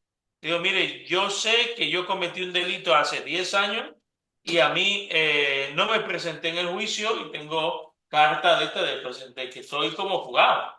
Pero él rehizo su vida y por alguna razón, por 10 años, ni la policía lo molestó. Él tenía trabajo, su esposa, su hija y estaba bien. Ahora, él decide él se presenta, vale, va a juicio y le condenan creo que a 2 o 3 años, 2 años y pico de cárcel en el juicio, porque toman ¿cómo es? El agravante, no, el que él va. Y la iglesia presentó una carta, dice que este hombre es una nueva persona, etcétera. ¿Y qué te dice a ti? Que el juez, bueno, le da la mínima, 2 años y un poco, y estando solo menos de al mes de estar en la cárcel, lo trasladan ¿cuál es la cárcel esta de día que está aquí cerca? Mairena Alcor, por ahí. Que, no es de día, es de tercer grado. Ah, sí, entrada y salida, vamos. Eso, en un mes le dan tercer grado y la directora en ese momento, creo que era una mujer, le permite ir a dormir, creo que era todos los fines de semana y trabajar fuera todos los días. Al año ya él había cumplido su condena. ¿Qué quiero decir con esto? Que él decidió obedecer a Dios. Es decir, él decidió asumir su responsabilidad. Y Dios en su gracia movió los hilos, que yo no sé si son legales o no, pero por alguna razón, porque él no tenía ninguna ayuda legal. Sinceramente, era una persona que es más, era hasta africana, es africana, casada con una chica de aquí de Sevilla. Y Dios, es decir, por la acción que él tuvo, Dios cambió su situación y apenas estuvo en una cárcel y en un año él ya estaba fuera de, es decir, él asumió y cumplió su condena y ya es un hombre libre y bueno, trabajando y todo. A lo que quiero ir, mira cómo una persona que se dispuso en su corazón a agradar a Dios y asumir una responsabilidad de lo que hizo en el pasado, Dios hizo, no, eso fue providente hacia él. Usó lo natural, usó las leyes naturales, los hombres naturales y puso, claro, y puso gracia en todo el mundo y cumplió. Hombre, yo de todas formas, y sin querer entrar en polémica con el otro, pero las leyes no son así tan tajantes y tan simples. Tú imagínate una persona que llega a urgencia y aquí también es por donde llegar a urgencia. Si se está muriendo la persona, no, tendrá que atender ahora antes que otro que va porque le duele la muela. Pero mi pregunta es que, ¿cómo es reconocimiento? Tú vas a reconocer. Sí, pero cuando se dan bueno, circunstancias excepcionales debe de haber la forma de adelantar los pasos. Sí, pero que no los hay. Que en ese caso, porque todo el mundo está en la misma situación, es reconocerlo para ver qué situación está. Ahora, la buena noticia es que Dios está por encima de todo eso. Mira, eso nos aumenta nuestra fe. Eso es así. Si Dios tuvo compasión de alguien como Oscar, lo puede tener con cualquiera. Así que yo animo a los que no creen que crean. Y a los que están esperando. Porque los que creen pueden conceptualizar. Claro, yo le he dicho, tenemos un Dios omnipotente, así que lo que es imposible para los funcionarios terrenales es posible para Dios, sí. Eso es correcto. También de la fe que pueda tener que el ser humano para que Dios pueda interceder en ese momento, ¿no? Yo creo que depende netamente de Dios. La fe de uno para que Dios lo pueda ayudar, porque si tú sin fe, así si pides, no te va a ayudar. No, pero lo bonito de esto, Liz, es de la fe, sí, bueno, Dios dice que es imposible agradar a Dios sin fe. Que si no crees en Dios no te va a conceder nada. No, depende. A uno que vive sin Depende. fe. No, a Pues veces Dios voy. Hay algo que es la gracia, escucha, hay algo que es la gracia soberana o ¿cómo es la gracia? No, la gracia general de Dios, que Gracias hace por- que el sol, dice la Biblia, salga para unos y para otros, y llueva para unos y para otros. Y entonces, en ese punto, Dios puede en su soberanía ser providente, aún para una persona que ha cometido un delito atroz, que está en la cárcel, que ha sido malo. Aún ahí Dios puede tener misericordia y ser providente a él. Ujú. La Biblia habla de la viuda de Sarepta, habla de Claro, Jesucristo. correcto. ¿Cuántas viudas había en ese tiempo? Y solo se congració con una sola. Y Y esta mujer no tenía fe así porque mismo. decía, con esto como y me muero. Y esa mujer no había fe, No, sino que mandó fue el profeta. no, y Jesús usa eso Sí, en la sinagoga después para confrontar. Jesús lo hace en la sinagoga. No, habla de esa mujer, de esa historia, Ujú. para que vean, mira, una mujer sin fe, pagana, Sí, Dios tuvo misericordia. sí. Pero Pero no había fe en esa mujer. No, por eso digo que la providencia tiene que ver más con la soberanía, con lo que Dios entiende y considera que es lo que Él quiere hacer, que Él decida. lo que Él decida. Porque cuántas veces no pedimos algo y se tarda. Claro. A lo mejor no lo vemos, pero pasa un año, 2 años y lo vemos. Y es cuando es el tiempo, lo que tú decías. Mira, yo viví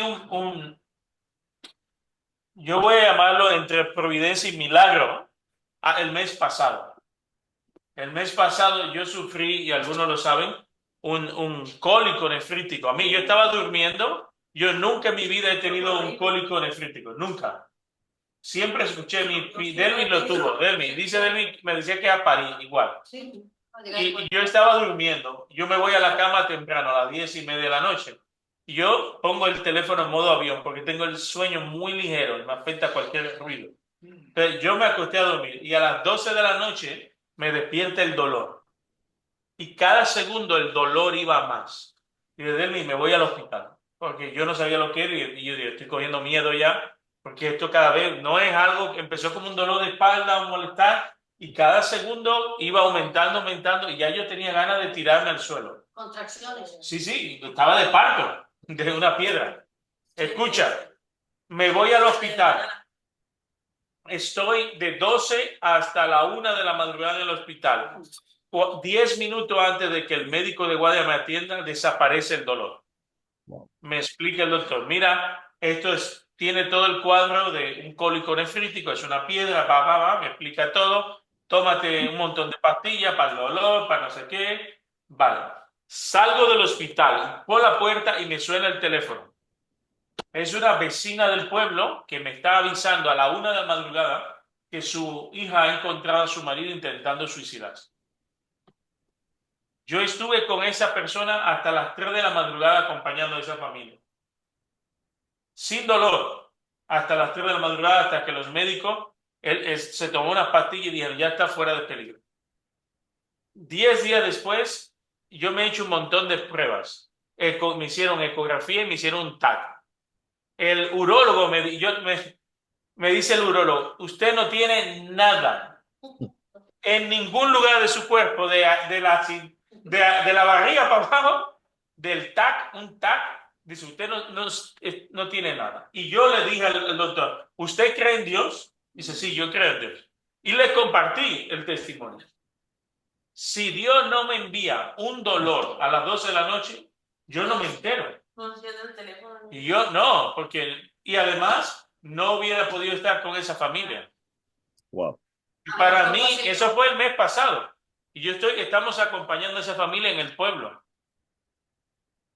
Entonces, mira, esa es la providencia de Dios. Dios está usando a alguien que no tiene fe, que se está suicidando, despierta a un hijo de Dios con un dolor, porque era la única manera que yo prestara atención, me quita el dolor y 10 minutos después me llaman saliendo por el hospital, pastor, mire, esto me ha pasado y estoy desesperado. 10 días después me hacen todas las pruebas y me dice el urólogo, bueno, si lo tuviste salió, pero no hay ningún rastro de evidencia de que hayas tenido cólico. Entonces, ¿qué quiero decir? Es la gracia soberana de Dios para con esa familia. Ellos necesitaban a alguien que orase por ellos. A la 1 de la madrugada llamé a Ray, Dani, que estaban pendientes de mí por el dolor. A otros hermanos los llamé, por favor, estemos orando, estemos intercediendo. Hay esta situación con esa familia en el pueblo. Estábamos orando para que ese hombre se salvara y para que pueda después reconocer a Jesús en su vida. Es increíble.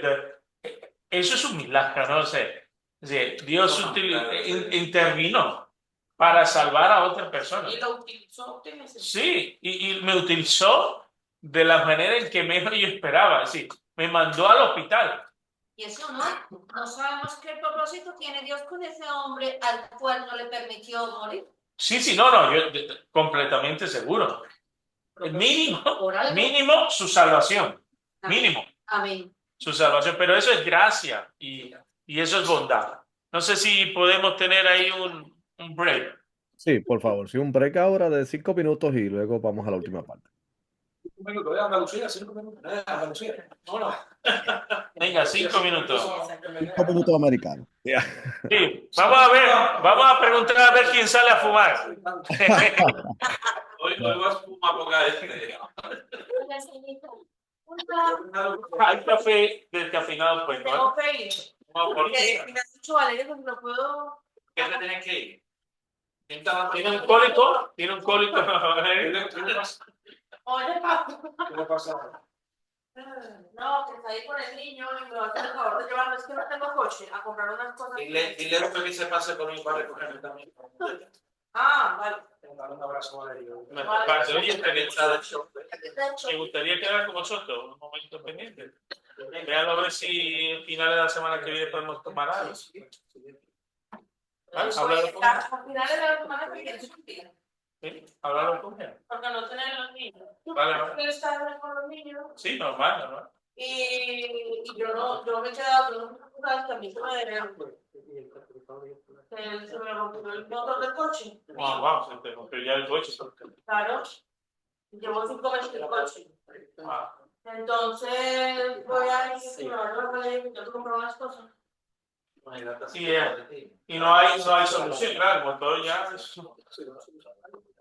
¿Y por qué no ponemos por un coche pasado? Así mismo, o providencia. No, yo lo estoy arreglando. Ah, ¿lo están arreglando? Lo están arreglando. Ah, ok.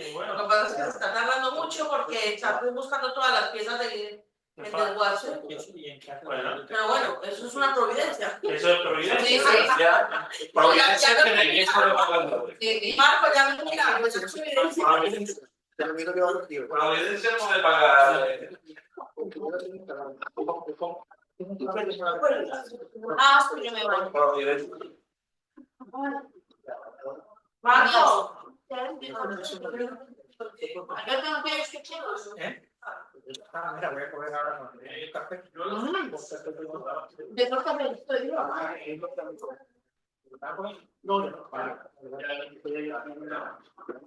Voy a descansar y voy a aprovechar que estás aquí para que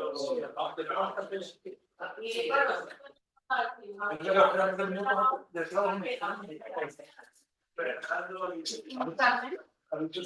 Yo con Noelia. Sí, Que está no, es que aparte te está preparando lo de tu padre. Ah, El padre va a hacerlo. ¿dónde te va a llevar? ¿Qué te irá a hacer?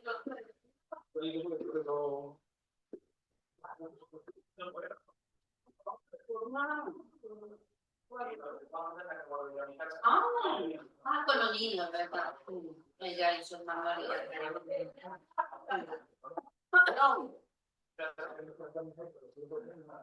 No, 100%. Las dos. Pero me dio como que yo que se vaya bien. Se ha quedado preparando. Está preparándole algo a Antonio del día del pan. no están embarazadas. Uy, eso ya no es posible. Milagros existen. No importa. ¿Qué me decís? Vuelve y une las trompas y ahí queda. Antonito. No, pero hoy en día ya esos milagros no los queremos. No. Además, yo estoy disfrutando de tu sobrina, pero claro, no lo tenemos. Ah, sí, además, de verdad. Acaba de criar. Se va, sí. Se va el 22 de marzo, su amado, está en Valencia. Eso me da de. Sí, decirlo, es muy complicado.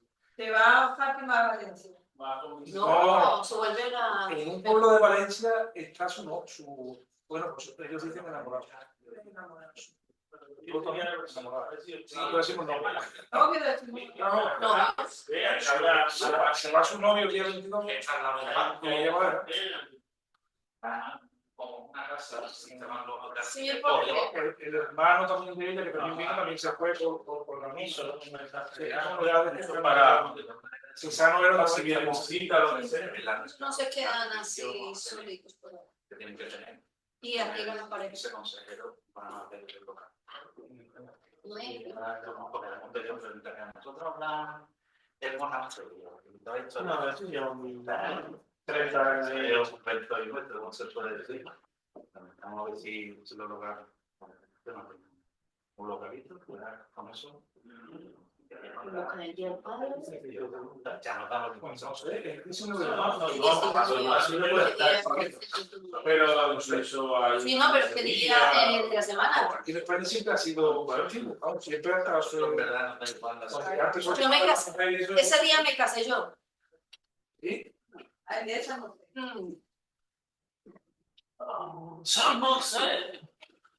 Pues hoy tenemos una lista de varios enfermos. Bastante enfermo. Muchos enfermos hoy.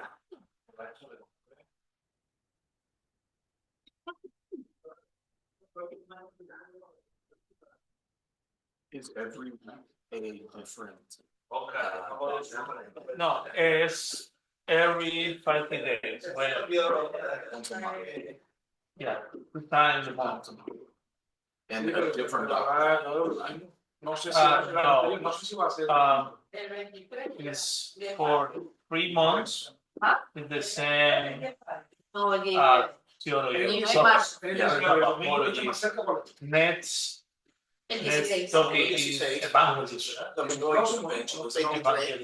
Del que viene al siguiente. How you can Are you using norm guys, yeah. conversational evangelists? Sí, sí. Okay, wow. Pues, Yeah, nadie he will private. And why did you choose the resurrection? ah, What? pues, Why yo the oigo. resurrection? What the resurrection? Okay. He talked about the resurrection. Why? Because it's Más lo cambió el horario. it's a part for the curriculum. Ah, We can use the books. pero ¿quién No es? me y cuando en la vida normal, cuando en la Because I'm Catholic, I don't believe in En that. octubre tenemos un programa. Yes, Jesus, the historical, the good professor, the good Yo no sé, man, se me quedó octubre. socialist, Yeah, but no, yeah. but Did you see, does he speak about how the resurrection, belief in the resurrection of Christ? Yeah. That produces faith, but then is tested through obedience. depend about the people. Yeah. Bueno, aquí estamos nuevamente. Bendiciones. Vamos entonces a la última parte, así unos 15 minutos que nos restan de clase. Así que vamos a hablar ahora, lo que nos ocuparemos es las objeciones y respuestas a la resurrección física de Jesús y los creyentes. Porque una de las objeciones es que si Jesucristo resucitó, pues pudo haber sido en espíritu y no en cuerpo. Y de hecho, ese tipo de creencia en los primeros siglos hubo un sector que algunos académicos coinciden en que el apóstol Juan, cuando escribió su primera epístola, pudo haberlos tenido en mente cuando él hizo el énfasis de que cuando dijo de que si alguno niega que Jesucristo ha venido en carne, no es de Dios. Y es que posiblemente se identificaron unos grupos como unos gnósticos que sostenían que el cuerpo en sí mismo es malo y que solo el espíritu es lo que es bueno. Hacían esta dualidad. Entonces, ellos por lo tanto, aquellos que de alguna manera, aún en ese pensamiento, simpatizaron con el cristianismo, tuvieron problemas en aceptar no solo la encarnación de Cristo, sino que también, por ende, la resurrección corporal de Jesucristo, partiendo de esa premisa de que el cuerpo es esencialmente malo y que solo el espíritu es bueno.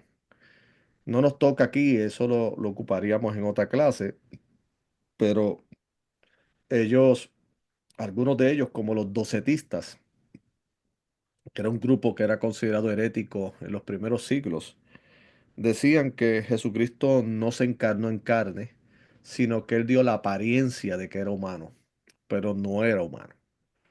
Y eso pues fue condenado en los diferentes concilios, puesto que las escrituras son claras y contundentes de que Jesucristo sí encarnó físicamente y que su resurrección fue física, o sea, no fue una resurrección espiritual o una aparente apariencia de ser humano. Vamos a mencionar las principales, ¿verdad? Y, por ejemplo, hay un argumento que dice que basada en una interpretación incorrecta del texto de Juan capítulo 20 verso 19, que dicen que Jesucristo pues no resucitó de manera física porque él podía traspasar puertas. Y esto es basado en que en Juan capítulo 20 verso 19, pues según el texto estaban los discípulos reunidos en una casa y Jesucristo apareció en el medio de ellos. Ok. El problema de la conclusión de que Jesucristo traspasó la pared es que se está yendo más allá de lo que el texto está diciendo. Cuando vamos a las reglas básicas de interpretación bíblica, nosotros simplemente hablamos hasta donde el texto nos dice que nosotros podemos hablar y callamos lo que no dice, porque el hecho de que en el texto se haya omitido el proceso de él tocar una puerta y que se le abra, no necesariamente implica que él traspasó la pared. Claro, nosotros no estamos negando la capacidad que pudo haber tenido Jesús como Dios de hacer esa obra, ¿no? O sea, pudo haberlo hecho. O sea, aquí lo que está en cuestionamiento no es el poder de Dios o el poder de Jesús para llevarlo a cabo, es si realmente eso ocurrió allí.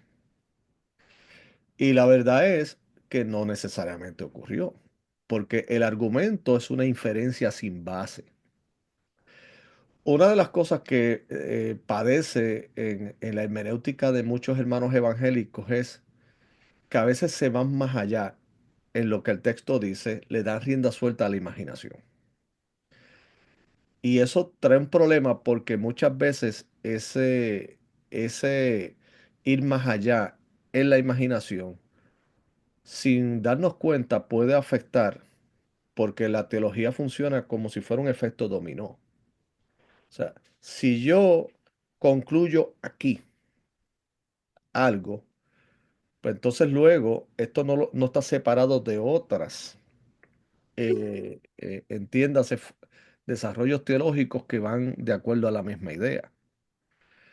O sea, si yo digo que Jesucristo, pues, mm, todo lo que hizo fue de índole espiritual después de su resurrección, pues hay que tener cuidado de entonces no afectar lo que sí la Escritura nos habla de que fue físicamente. ¿Qué textos hablan que Cristo sí resucitó físicamente? Bueno, le mencioné el caso de cuando Jonás tuvo sus dudas y Jesucristo estuvo con él y le dijo que le tocara sus llagas y también la herida en el costado. También nos presenta a Jesucristo luego cuando se le aparece a Pedro y a los discípulos en la barca, post resurrección, en la pesca, una pesca milagrosa muy semejante a la primera cuando Jesús llamó a Pedro y comió con ellos. O sea, comió. Él sirvió la mesa de ese desayuno, por decirlo así. Y él compartió con ellos, comió, algo que obviamente un espíritu no puede hacer. Así que este argumento de que Jesús podía traspasar puertas es una inferencia sin ningún tipo de base. Pues le digo, aquí no estamos cuestionando si lo pudo haber hecho o no, porque obviamente el poder lo tenía. Pero de que si lo hizo, no podemos afirmar eso. Porque el hecho de que haya habido omisión no quiere decir que eso sea así. Por ejemplo, y esto es hasta un ejemplo jocoso. La Biblia omite el hecho de que Jesucristo se haya bañado en algún momento. O sea, nunca la Biblia presenta a Jesucristo bañándose, lo presenta Solo cuando lo bautizaron. solo cuando lo bautizaron. O sea, pero nunca lo presentan a él que se lavó los dientes o se bañó. Y sí nos dice que él comió, que él bebió, que él durmió, pero otras, otras cosas que son propias de la humanidad no lo dice. Y mi hermano que caminó sobre las aguas. Pero obviamente él las hizo. O sea, el que la narrativa omita eso no quiere decir que él no lo hizo, ¿verdad? O sea, el punto que quiero decir es que hay que tener mucho cuidado en concluir cosas que vayan más allá de lo que el texto bíblico presente. Creo que el argumento de cuando interpretamos Juan, eso va estrechamente unido al propósito mismo de la epístola, cuando él mismo dice que muchas otras cosas dijo e hizo Jesús, pero esas han sido escritas para que creáis que Jesús es el Hijo de Dios y tengáis vida en su nombre. Así que eh, Jesucristo pues sí resucitó un cuerpo físico, ¿verdad? Si tocó la puerta o no, pues obviamente es algo que Pero es algo que no es relevante en este asunto. Otro argumento es que carne y sangre no pueden entrar al reino de Dios. El argumento, ¿verdad? Se presenta basado en Primera de Corintios, capítulo 15, verso 50, donde, y le voy a hacer lectura al pasaje, Primera de Corintios, capítulo 15, verso 50, donde el apóstol Pablo dice, y cito, eh, por esto digo, hermanos, que la carne y la sangre no pueden heredar el reino de Dios, ni la corrupción hereda la incorrupción. Entonces algunos dicen que si Jesucristo resucitó en carne sería una contradicción bíblica, porque el apóstol Pablo dice que carne y sangre no pueden heredar el reino de Dios. La respuesta es que Pablo lo que está haciendo referencia es al estado del ser humano, no de Cristo, del ser humano previo a la resurrección. O sea, el hombre goza de corrupción, lamentablemente por el pecado. Y la corrupción no solamente en términos espirituales, sino también en términos de lo que es el proceso natural del cuerpo. Pero ¿qué ocurre? Ahí el peso es corrupción en términos de lo que es el cuerpo pecaminoso, mortal. Pero se está refiriendo al estado del hombre previo a la resurrección. Entonces, cuando el apóstol Pablo más adelante argumenta que resucitaremos en Cristo, estamos hablando que ese cuerpo no va a ser semejante al del momento de la muerte física, sino que seremos renovados y que ese cuerpo, tanto nuestro cuerpo como nuestra alma, han sido renovados perfectamente por la gracia de Dios, lo que nos hace aptos para estar en la presencia de Dios por los méritos de Jesucristo. Así que el hecho de utilizar ese texto, obviamente, de nuevo, viola los principios básicos de interpretación bíblica, que dicen que estemos con el texto en el contexto, tratando de descubrir precisamente qué es lo que el autor quiso decir de acuerdo al momento inmediato y de acuerdo a la audiencia y cómo aplicar luego ese texto a nosotros en el mundo contemporáneo. Pero Pablo no está diciendo ahí un argumento en referente a Jesucristo en términos de lo que pudiese ser un obstáculo para creer en la resurrección de Jesús. Otro argumento es que dicen que los discípulos no reconocían a Jesús. ¿Ok? El argumento es, si Jesús hubiera resucitado con el mismo cuerpo, hubiera sido ¿qué? Reconocido. En ese sentido, pues apelan a los caminantes de Maús, que Jesús anduvo con ellos y que les abrió las escrituras y que no fue después que él se fue, que ellos, wow, entendieron por qué su corazón ardía cuando él les abrió las escrituras y le explicó sobre la resurrección, que de hecho la decepción de ellos era porque entendían que Jesucristo había dicho que iba a resucitar y según ellos, porque no lo habían visto, no había resucitado. Y otro cuando él estuvo en la barca y etcétera, etcétera. Ahora, ¿cuál es la respuesta a esto? La respuesta es que la reacción de los discípulos obedecía al estado de ansiedad, temor y duda. Recordemos que los discípulos, previo a a la resurrección de Cristo, tuvieron unas 24 horas bastante intensas emocionalmente hablando. Si recuerdan, el mismo Cristo anticipó que los mismos discípulos se iban a esparcir. Y en especial el apóstol Pedro, que había estado muy firmemente afirmando que él nunca iba a negar a Cristo, sí lo negó. O sea, ellos iban a tener unos momentos de turbulencia. ¿Por qué? Porque aunque Jesucristo solo había anticipado, no es lo mismo llamar al diablo que verlo venir, dice un viejo proverbio. O sea, eh, ellos lo sufrieron y tuvieron las expresiones propias de un ser humano. Angustia, miedo, confusión. Por eso Cristo en Juan capítulo 14 dijo, no se turbe vuestro corazón ni tenga miedo, confíen en mí. En la casa del Padre muchas moradas hay. Yo pues iré y prepararé morada para que donde yo esté, ustedes también estén. ¿Por qué? Porque todos estos anuncios de que él iba a sufrir, iba a morir, eso a ellos no. Recordemos que lo amaban profundamente. Fueron 3 años de convivencia, fueron muchas cosas. Y hasta el mismo Pedro, de una manera, entiendo, de muy buena fe, le dijo que nada de esto te acontezca. Y él le dijo, apártate de mí, Satanás, porque no pones tu mirada en las cosas de Dios, sino en las cosas de los hombres. O sea, ellos eh, no querían que él pasara por ello, pero la cruz era necesaria. Había que pasar por el Gólgota para que entonces se cumpliese el propósito de Dios de la salvación a través de la fe en él.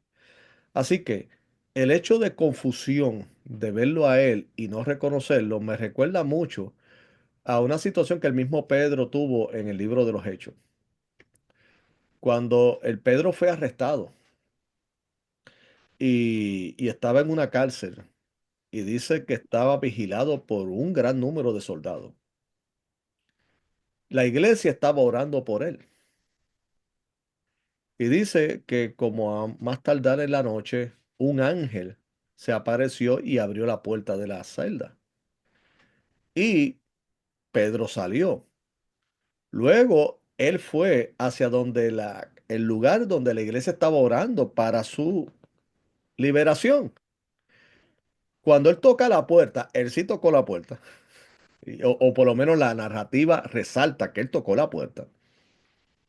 ¿Por qué la resalta? Porque quiere llevarnos a nosotros los lectores a ver la reacción. Cuando la persona abre, ¿qué dice? Un fantasma. O sea, ella de momento, la impresión fue de tal magnitud que no reconoció a Pedro. O sea, como dijo, espérate, aquí hay un fantasma. Pero luego reconocieron que fue él y oraron juntos. O sea, ¿qué les quiero decir con esto? Que la interpretación de que los discípulos no reconocieron a Jesús y por lo tanto no resucitó en cuerpo es errada porque está ignorando las reacciones y los sentimientos de los discípulos en ese momento porque luego sí les reconocieron. Si me hubieras dicho que ellos hubieran permanecido en todavía en decir, wow, pero de verdad este es él, de verdad es este porque no se parece. O sea, este es él. Pero sin embargo, luego del shock, de la impresión del momento, sí reconocieron quién era Jesús. Así que eso fue un argumento que sencillamente eh, es muy refutable. Y por último, algunos dicen que nosotros seremos como los ángeles en la resurrección, por lo tanto, no vamos a tener una identidad y nuestro género como lo dice en cuanto a a lo que somos. O sea, ¿y cómo se aplica esto a la resurrección de Jesús? Pues dice que es que entonces la apariencia de Jesús es completamente diferente y que su cuerpo físico no es como se planteó. El argumento es basado en Mateo 22:30 y recordemos que esto viene como resultado de un sector que existía dentro del mundo religioso en los tiempos de Jesucristo, donde estaban los fariseos y estaban aquellos que negaban también la resurrección y no creían en ángeles y todo este tipo de cosas. Este sector en particular, pues cuestionó a Jesucristo, hablándole de que, mira, tú vas a resucitar, pero ven acá. Y si una persona a mí me encanta porque desde que la historia es historia, siempre los hombres tratamos de usar casos hipotéticos o casos bien extremos para tratar de refutar algo, ¿verdad? Y él dijo, bueno, y si esta persona se casa con este y luego se muere, después esta se casa con este y se muere, ¿de quién va a ser esposa en ese tiempo? ¿O de quién va a ser marido? Ah, Y a Jesucristo lo que le contesta, mira, es que en esos tiempos ni se dará en casamiento, sino que seremos como los ángeles que no se casan, ¿verdad? Eh, la respuesta es que obviamente ese texto lo que se está refiriendo es a lo que es el asunto basado en la pregunta y que es Es una pregunta capciosa. No sé si ustedes, ¿verdad? Saben, ¿verdad? Que eh, estaban, hay un tipo de pregunta, y este grupo fueron los saduceos los que hicieron esa pregunta. Es una pregunta capciosa. ¿Qué es una pregunta capciosa? La pregunta capciosa no busca una respuesta. Lo que busca es tratar de encontrarte a ti en una contradicción. ¿Ves? O sea, hay personas que preguntan para saber. Otras es para probar de que tú estás mal, de que tú te contradices o que es erróneo lo que estás diciendo. Jesucristo, porque lo mismo pasó con los herodianos cuando se acercaron a Jesucristo, le dijeron, miren, esta moneda, ¿de quién es? ¿Del César o de Dios? Y él dice, bueno, dale al César lo que es de César y a Dios lo que es de Dios. O sea, eran preguntas que no buscaban aprender, sino lo que buscaban era tratar de probar su punto de que Jesucristo era un falsante y de que todo lo que estaba diciendo no era correcto. Y así como esto, pues se pregunta esta pregunta capciosa y el contexto del pasaje se refiere al matrimonio en el cielo. Muchos han dicho, bueno, nosotros tendremos nuestra identidad al final de los tiempos. La pregunta es sí. La contestación es sí.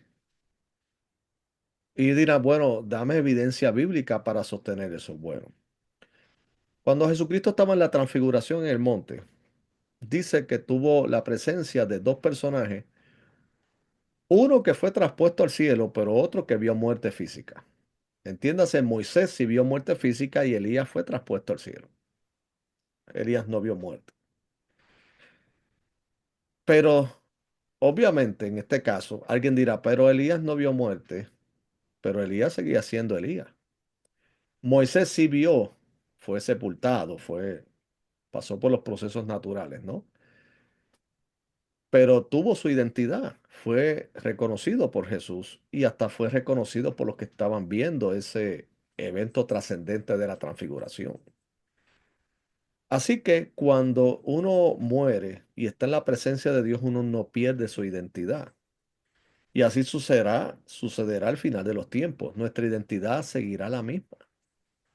Y, y para el Señor, y en esto es muy importante hacer una buena teología del cuerpo, porque el cuerpo físico para el Señor es importante, porque resucitaremos en cuerpo como Jesucristo resucitó.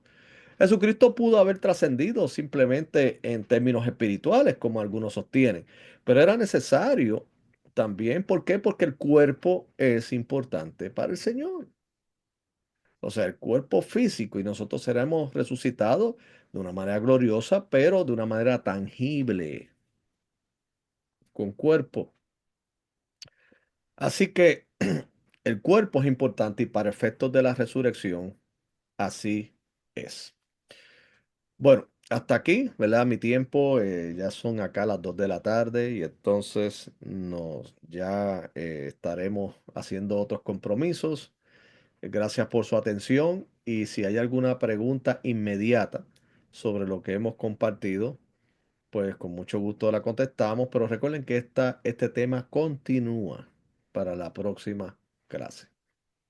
Así que gracias por su atención, hermanos. Esto es muy edificante para mí y ver también su atención y su disposición a aprender, pues es de gran bendición para mi vida. Así que muchas bendiciones. Y Gracias. y espero que sean de gran edificación y aprendizaje lo que estamos compartiendo. Amén. Amén. Muchas gracias, Carlos. Que el Señor te bendiga, que tengas un buen fin de semana. Espero que no haya mucha nieve este fin de semana allí en New Jersey. Sí, ya yo creo que la nieve Ya no hay, ¿no? Qué no, bueno. yo creo que ya el domingo comienza primavera oficialmente. Ah, sí, es verdad, ¿no? Sí, Ya, más. sí, y Es ya verdad, y cambia la hora aquí también. y cambia la hora ya. Así Muy que bien. Que el Señor te bendiga. Hasta luego. Dios me los bendiga y sigan con sus lecturas y su aprendizaje. Dios les guarde. Gracias. Yo luego envío el link a los que no han podido venir de la clase. Ok, muy bien. Fantástico.